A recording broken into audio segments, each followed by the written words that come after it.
नमस्कार प्रिय दर्शकों, मैं यशराज तिवारी आप सभी का बहुत बहुत स्वागत करता हूं प्रोफेशनल एस्ट्रोलॉजी पर। आज मैं आप सभी के सम्मुख उपस्थित हुआ हूं दी एस्ट्रोलॉजी शो के एपिसोड नंबर 22 को लेकर।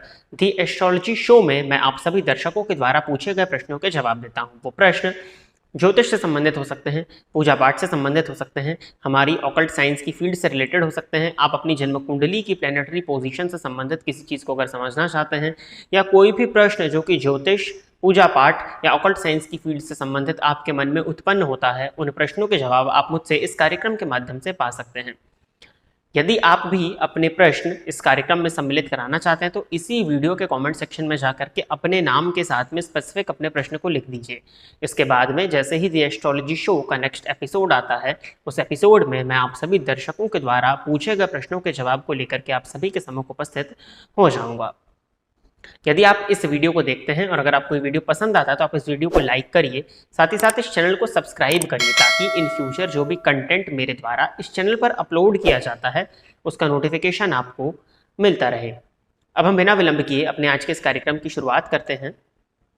और इस कार्यक्रम का जो पहला प्रश्न है ये तनुआरा खतून जी ने पूछा है कि हेलो, क्या लग्नेश लॉर्ड जिस नक्षत्र में जिस भाव में बैठते हैं हम उस घर से रिलेटेड कोई काम अपनी जिंदगी में करते हैं या उस घर से रिलेटेड हमारा कोई प्रोफेशनल हो सकता है? देखिए, लग्नेश जिस भाव में बैठता है उस भाव की वृद्धि करता है और हर भाव से किसी ना किसी चीज का विचार किया जाता है। जैसे पंचम भाव ज्ञान का है तो लग्नपति अगर पंचम भाव में बैठे तो ऐसे व्यक्ति का विकास उसके ज्ञान से होता है। लग्नेश यदि लग्न में बैठे हो तो ऐसा व्यक्ति खुद की दम पर, खुद की मेहनत से, खुद के एफर्ट्स से, खुद के आइडियाज से जीवन काल में ग्रो करता है। लग्नेश अगर पराक्रम भाव में बैठे तो वो पराक्रम करके, हर चीज में मेहनत करके ग्रो करता है। लग्नेश अगर नवम भाव में बैठते हैं तो पिता के सहयोग से या भाग्य के सहयोग से, धर्म के सहयोग से ऐसा व्यक्ति आगे बढ़ता है। लग्नेश अगर दशम में बैठते हैं तो अपनी कर्म के बदौलत ऐसा व्यक्ति आगे बढ़ता है।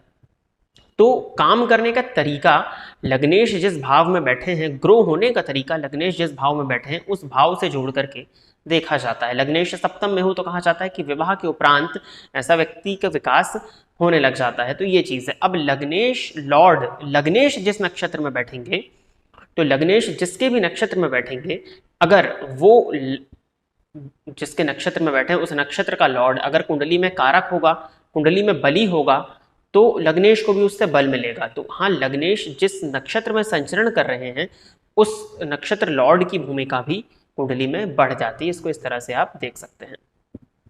प्रोफेशन तो है, वो प्रोफेशन के लिए तो आप दशम भाव को मेनली देखना ही होगा कि दशम भाव दशमेश की क्या स्थिति है, किस ग्रह का प्रभाव दशम भाव पर पड़ रहा है, दशम भाव में बैठे हुए ग्रह पर पड़ रहा है, दशमेश किस नक्षत्र में, दशमेश किसके साथ युत है, दशमेश किन से दृष्ट हैं, D10 चार्ट इत्यादि। उसके बाद में प्रोफेशन की आप बात कर सकते हैं। और दूसरा इन्होंने ही प्रश्न किया है कि अगर हमें हमारे लाइफ पार्टनर का प्रोफेशन देखना है तो क्या हम फोर्थ लॉर्ड और उसके नक्षत्र को देखें या फिर उसका कोई फॉर्मूला, कोई और फॉर्मूला है? अगर कुछ है तो बताएं। देखिए, इसके फॉर्मूले बहुत से हैं, इसके बहुत से सूत्र बताए गए हैं, लेकिन मूलतः सप्तम भाव को अगर आप केंद्र बनाएंगे तो जो आपकी जन्म कुंडली का चतुर्थ भाव है वो 7वें से 10वां होगा, यानी कि आपके लाइफ पार्टनर के प्रोफेशन को शो करता है।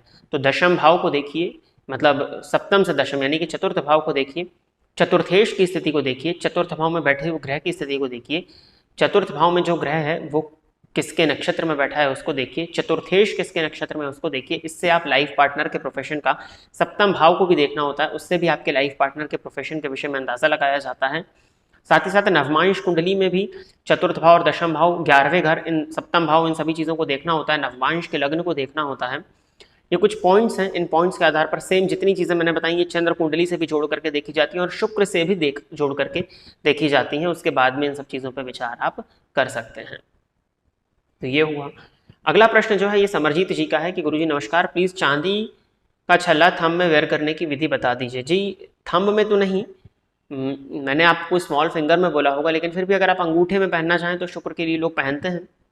ठीक है, आप गुरुवार की रात में उस जो चांदी का छल्ला है उसको कच्चे दूध और गंगा जल या जो भी नदी का जल आपके पास में उसमें भिगा दीजिए। नेक्स्ट डे सुबह शुक्र की जब होरा होती है, होरा किस तरह से निकाला जाता है पिछले एपिसोड में बताया था, तो शुक्र की होरा में सूर्योदय से 1 घंटे तक, शुक्रवार के दिन सूर्योदय से 1 घंटे तक शुक्र की होरा होगी।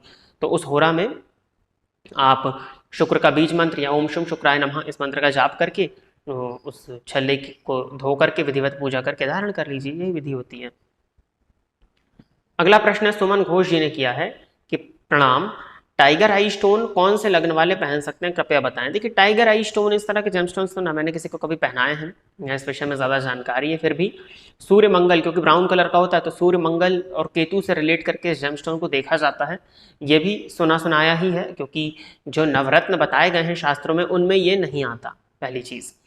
तो सूर्य मंगल और केतु इनके लिए पहनाया जाता है। तो मेनली जिन लग्नों में सूर्य और मंगल कारक होते हैं उनको अगर पहनाना हो तो उनको पहनाया जा सकता है, परंतु जिस लग्न में सूर्य और मंगल अकारक होते हैं, जैसे वृषभ लग्न हो गई, मिथुन लग्न है, कन्या लग्न है, तुला लग्न है, मकर लग्न है और कुंभ लग्न है, इन 6 लग्न वालों को टाइगर आई स्टोन पहनने से बचना चाहिए। बाकी की जो 6 लग्न बचे हैं, जैसे मेष बचा है, कर्क बचा है, सिंह बचा है, वृश्चिक बचा है, धनु बचा है और मीन बचा है, इन लोग विचार कर सकते हैं। परंतु नवरत्न के विषय में जो बताया गया, तो जो नवरत्न है हमारे, उन्हीं के विषय में अगर हम विचार करें तो ज़्यादा अच्छा है। बाकी आपने टाइगर आई स्टोन के बारे में पूछा था, तो ये टाइगर आई स्टोन की कहानी है। आगे बढ़ते हैं। अगला प्रश्न जो है ये आईडी है detective 878, what if Rahu and retrograde Saturn is in second house in navamsa in Scorpio ascendant, what will be the result. इन्होंने पूछा है कि नवमांश कुंडली जो है वो वृश्चिक लग्न की है, और वृश्चिक लग्न की जन्म कुंडली, नवमांश कुंडली के द्वितीय भाव में राहु और शनि बैठे हुए हैं, जहाँ पर शनि वक्री हैं। तो आपके नवमांश कुंडली के द्वितीय भाव में शनि और राहु गुरु के घर में दोनों वक्री होकर के बैठे हुए हैं। अब सबसे पहले तो गुरु की स्थिति को देखिए। द्वितीय भाव में राहु और शनि की युति का होना, ये दाम, वैसे तो आपकी कुंडली में सप्तमपति शुक्र बनते हैं, और तृतीयेश और चतुर्थेश, नवमांश कुंडली के तृतीयेश और चतुर्थेश होकर के द्वितीय भाव में बैठे हैं धनु राशि में।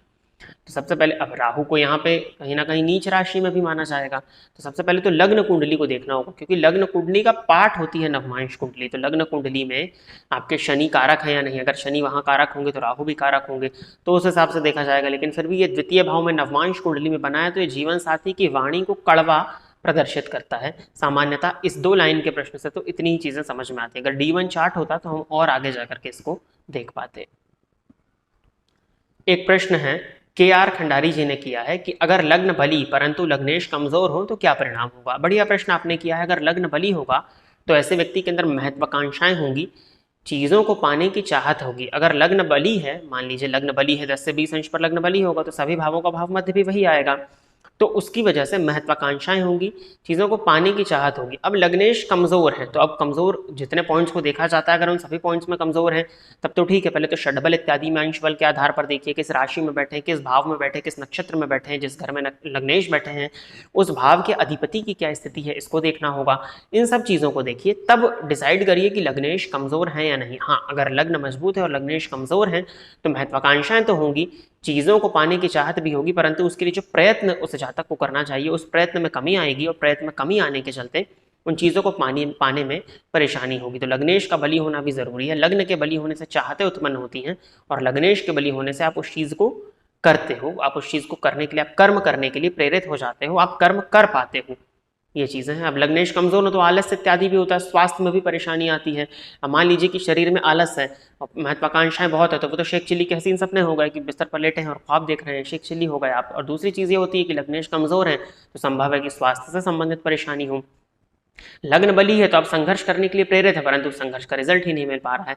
तो लग्नेश के कमजोर होने से ये सब चीजें होती। तभी एक बार मैंने वीडियो बनाया था लग्न एवं लग्नेश का महत्व, और 12 लग्नों के विषय में बताया था। काफी ज्यादा लोगों ने हालांकि इस वीडियो को देखा था, तो उसमें मैंने उपाय भी बताए थे, शायद उस वीडियो में या आगे वाली वीडियो में, क्योंकि बहुत 2-2.5 साल पहले की बात है, तो वहां बताया था। तो उसको देखिए और अपने लग्नेश को बली करने का प्रयत्न करिए। इनफैक्ट मैंने एक वीडियो में ये भी बोला था कि प्रत्येक व्यक्ति को जो ज्योतिष जानता है नहीं जानता, उसको सूर्य को बली करना चाहिए, क्योंकि सूर्य तो लग्न के कारक हैं। और अगर जन्म कुंडली है तो उस जन्म कुंडली का अध्ययन करा के लग्न और लग्नेश की स्थिति देख के लग्न और लग्नेश के उपाय तो करने ही चाहिए। वो बली हैं, उसके बाद भी आपको उनको बलवान रखने की कोशिश, उनसे संबंधित चीज़ों को खाना, ताकि वो तत्व आपके शरीर में ऑलरेडी है उसको आप और अपने लेवल पर मेंटेन या बैलेंस करके रख सकते हैं। और एक प्रश्न और है, काफ़ी बड़ा प्रश्न ये दिखाई दे रहा है, अमित मेहरा जी का है, नई दिल्ली से हैं ये। इन्होंने लिखा है, आदरणीय आचार्य जी, मुझे आपसे एक प्रश्न पूछना है कि अगर किसी पुरुष जातक की लग्न राशि कन्या है और चंद्र राशि मेष है, मतलब कन्या लग्न की कुंडली है आपकी और राशि आपकी मेष बनती है, चंद्रमा अष्टम में होंगे, और साथ में उच्च के सूर्य हैं, उच्च के शनि हैं और उच्च के राहु भी हैं, देखिए उच्च के सूर्य होंगे मेष राशि में, यानी कि अष्टम भाव में सूर्य चंद्रमा की युति बनी है, यानी कि जन्म जो है आपका वो कब का है, अमावस्या का है। तो पहली चीज तो आपको मानसिक रूप से बेहद अशांत करेगा, पहली चीज हो गई। दूसरी चीज उच्च के शनि भी है, तो द्वितीय भाव में शनि है। अब सूर्य चंद्रमा की युति पर शनि की दृष्टि का पड़ना, ये डिप्रेशन योग भी है एक तरह से, ये डिप्रेशन की तरफ आपको लेकर के जाएगा, जोड़ों में हड्डियों में दर्द की शिकायत, माता पिता के साथ संबंधों को खराब करना या माता पिता के स्वास्थ्य में परेशानी को प्रदर्शित कर रहा है, तो ये तो ठीक नहीं है। और उच्च के राहु हो, तो अब उच्च के राहु या तो आपकी कुंडली के नवम भाव में होंगे या दशम भाव में होंगे, वृषभ में ही वैसे आपने उनको उच्च का कहा होगा, तो ठीक है उच्च के राहु से तो कोई दिक्कत नहीं, वो तो नवम में ठीक बैठे हैं जाकर के, और दशम में भी हैं तो बहुत बढ़िया ही है फिर तो। उस व्यक्ति विशेष को इन निम्नलिखित सहस्त्र नामों में से किसका पाठ करना चाहिए? अच्छा, श्री शिव सहस्त्र नाम, दुर्गा सहस्त्र नाम, गणेश अथर्व शीर्ष, श्री विष्णु सहस्त्र नाम, श्री ललिता सहस्त्र नाम। सबसे पहले तो शिव सहस्त्र नाम का पाठ तो कर ही लें। अब आपने एक बड़ी बड़ी चीजें पूछी हैं तो शिव सहस्त्र नाम का तो पाठ कर ही लीजिए, ताकि आपका जो चंद्रमा पीड़ित हो रहा है उस चंद्रमा में थोड़ा सा बल आ जाए। गणेश अथर्व शीर्ष का भी आप पाठ कर सकते हैं, अगर आपके पास समय है तो वो आपके लग्नेश को बली करेगा। तो चंद्रमा अगर कमजोर है परंतु लग्नेश बली होगा तो आत्मविश्वास आपके अंदर वो डेवलप कराएगा। ये दो चीजें हो गई। एक चीज मैं अपनी तरफ से भी ऐड कर देता हूं कि सूर्य पर शनि की दृष्टि है तो सूर्य भगवान की अत्यधिक आराधना करिए, सूर्य भगवान को जल दीजिए, रविवार का संभव हो तो उपवास करिए, आदित्य हृदय स्तोत्र का पाठ करिए रविवार के दिन, ये आप कर सकते हैं। और भी इन्होंने कुछ लिखा है, एक जनसाधारण मनुष्य को अपनी रोजमर्रा की जिंदगी में कब, क्यों और किन विशेष परिस्थितियों में सहस्त्र नाम का पाठ करना चाहिए। देखिए एक जनसाधारण मनुष्य की अगर हम बात करते हैं, आपकी जन्म कुंडली की प्लैनेटरी पोजीशन को हटा देते हैं तो प्रत्येक व्यक्ति को सबसे पहले गणेश जी का ध्यान करना चाहिए। समय है तो गणेश अथर्व शीर्ष, नहीं तो संकट नाशन गणपति स्तोत्र का पाठ तो नित्य सुबह सुबह करना ही चाहिए। जनसाधारण एक सामान्य व्यक्ति को सूर्य भगवान की आराधना अवश्य करनी चाहिए, क्योंकि सूर्य लग्न के कारक है और लग्न के कमजोर होने से क्या होता है वो मैंने इसके पहले वाले प्रश्न में बताया हुआ है। तो सूर्य भगवान को जल देना, सूर्य की आराधना करना, साथ ही साथ जो हमारा मंत्र है सूर्य भगवान को प्रणाम जो किया जाता है, आदिदेव नमस्तुभ्यं प्रसीद मम भास्कर दिवाकर नमस्तुभ्यं प्रभाकर नमोस्तुते, 11 बार या 21 बार इस मंत्र का जाप करना चाहिए, सूर्य भगवान को जल देना चाहिए। उसके बाद में पूजन स्थल पर आकर के गणेश जी के हाथ जोड़ करके गणेश अथर्व शीर्ष अगर कर सकें तो बहुत अच्छा, नहीं तो संकट नाशन गणपति स्तोत्र का पाठ तो करना ही चाहिए। और कलयुग में गणेश जी और माता जी की आराधना होती है तो देवी जी की आराधना आप कर सकते हैं, दुर्गा चालीसा का पाठ कर सकते हैं, और अगर आपका उच्चारण साफ है, आपसे आता है तो आप सिद्ध कुंजिका स्तोत्र का पाठ कर सकते हैं, वो भी बढ़िया होगा। जनसाधारण को ये 2-3 चीजें तो अपने जीवन मतलब करनी ही चाहिए कि सूर्य भगवान की आराधना, फिर गणेश जी की आराधना, शिव जी की आराधना भी हो तो कर सकते हैं। हनुमान चालीसा का पाठ तो करना ही करना चाहिए, क्योंकि हनुमान चालीसा को अगर आप पढ़ेंगे तो उसमें जो जो चीजें हनुमान जी हरते हैं जिस विषय में बताया गया है, वही कुल मिलाकर के 4-5 परेशानियां जो प्रत्येक जनमानस के जीवन काल में होती हैं।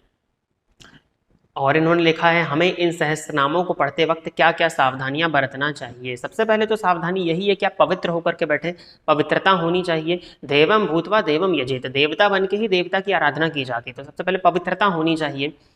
शारीरिक पवित्रता के साथ साथ मानसिक पवित्रता भी होनी चाहिए, आपकी सोच पवित्र होनी चाहिए। अब सब कुछ एकदम से तो होगा नहीं, तो एटलीस्ट शारीरिक रूप से आप पवित्र होकर के ही बैठें, स्नान आदि से निवृत्त होकर के ही पूजन स्थल पर आप जाएं, तो वो एक सबसे पहली सावधानी तो ये होती है। दूसरी चीज, पूजा इत्यादि करने के बाद में भगवान से क्षमा अवश्य मांगनी चाहिए, क्योंकि आपको पता नहीं है कि उस पूजन काल के दौरान में आपसे कितनी गलतियां हुई हैं। तो सबसे पहले ये दूसरी सावधानी है कि आपको क्षमा अवश्य मांगनी चाहिए, ये सावधानी है। और तीसरी सावधानी ये है कि कोशिश करें किसी के मुख से या किसी के उच्चारण को आप सुन लें, ये जो आपने सहस्त्रनाम इत्यादि या जो भी पाठ स्तोत्र आप पढ़ते हैं वो किसी से सुन लें, तो अगर आप सुन करके बोलेंगे तो उसमें गलती होने की संभावनाएं काफ़ी हद तक कम हो जाएंगी। तो इन सावधानियों को बरतना चाहिए। और सहस्त्रनाम का मतलब यही होता है कि प्रभु के 1000 पवित्र नाम, जी बिल्कुल, परंतु हम ये कैसे पता करें कि इनमें से कौन सा सहस्त्रनाम हमारे लिए उत्तम रहेगा। देखिए भगवान एक ही हैं, रूप उनके अनेक हैं। वैसे तो अगर देखा जाए तो परिभाषा के रूप में भगवान को, परमात्मा को निराकार बताया गया है, परंतु हम आकार के रूप में उनकी पूजा करते हैं। तो हम अगर ये तुलना करेंगे कि कौन सा सहस्त्रनाम श्रेष्ठ है, तो वो तुलना बिल्कुल इसी तरह से हो जाएगा कि आप अपने शरीर के, जैसे हाथ 2 हैं, पैर 2 हैं, आंखें 2 हैं, कान 2 हैं, तो इनमें से कौन सा श्रेष्ठ है, लेफ्ट वाला या राइट वाला, इस तरह की तुलना हो जाएगी। तो ये बिल्कुल नहीं कर सकते आप, तुलना तो आप नहीं ही कर सकते। सभी सहस्त्रनाम श्रेष्ठ होते हैं, सभी में भगवान का गुणगान किया गया है, और मेनली उस परमात्मा से हम कनेक्ट होते हैं, क्योंकि जो हमारी आत्मा है वो उसी परमात्मा का अंश है। तो हम उससे कनेक्ट होने के लिए इन सब चीज़ों का पाठ करते हैं, ताकि हमारा मन भी जो है वो पवित्र हो, पॉजिटिविटी हमारे अंदर आए और सन्मार्ग की ओर हम प्रेरित हो सके, इसलिए किया जाता है। तो सभी चीज़ें उत्तम है। मेनली पंच, जैसे सूर्य भगवान हो गए, शिव जी हो गए, देवी जी हो गई, तो मेनली आप हनुमान जी की आराधना करिए, देवी जी की आराधना करिए, सूर्य भगवान की आराधना और गणेश जी की आराधना ये करनी चाहिए। सहस्त्रनाम के रूप में देखें तो गणेश अथर्वशीर्ष का पाठ बेस्ट होता है, तो वो आप कर सकते हैं। क्योंकि बेस्ट क्यों होता है, बेस्ट होने का भी रीजन है कि गण के पति हैं गणपति, तो गणेश जी की आराधना प्रथम पूज्य है, तो गणेश जी की आराधना करने से विघ्न बाधा संकटों का नाश हो जाता है। इसीलिए, क्योंकि आज के समय में अगर देखा जाए तो जितने भी लोग या सामान्य लोग, हमारे जैसे लोग जो पूजा कर रहे हैं, तो उनके मन में कहीं ना कहीं कामना है। निष्काम रूप से तो मुश्किल से 2% लोग होंगे जो निष्काम रूप से पूजा कर रहे हैं, सब तो सकाम रूप से ही। तो इसीलिए गणेश जी की आराधना करने से विघ्न बाधा और संकटों को वो दूर कर देते हैं। बाकी जो मैंने बताया, आप अपने समय के हिसाब से कोई एक सहस्त्रनाम को ले लीजिए और उसका जाप करते रहिए, उसका पाठ करते रहिए। कृपया उचित मार्गदर्शन और अपना थोड़ा सा ज्योतिष का ज्ञान शेयर करने की कृपा करें। जी वो तो मैंने आपका बता ही दिया, सभी चीज़ें बता दी। तो प्रिय दर्शकों, इतने ही सभी प्रश्न जो थे आप सभी ने किए थे, और इतने ही प्रश्नों को लेकर के दी एस्ट्रोलॉजी शो के एपिसोड नंबर 22 में मैं आप सभी के समक्ष उपस्थित हुआ था। आशा करता हूँ कि जितने भी लोगों के प्रश्नों के जवाब मैंने दिए वो सभी संतुष्ट होंगे। यदि आप इस कार्यक्रम को देखते हैं और अगर आपको ये कार्यक्रम पसंद आता है तो आप इस वीडियो को लाइक करिए, साथ ही साथ इस चैनल को सब्सक्राइब करिए, ताकि इन फ्यूचर जो भी कंटेंट मेरे द्वारा इस चैनल पर अपलोड किया जाए उसका नोटिफिकेशन आपको मिलता रहे। आज के इस कार्यक्रम में बस इतना ही रखते हैं। नमस्कार।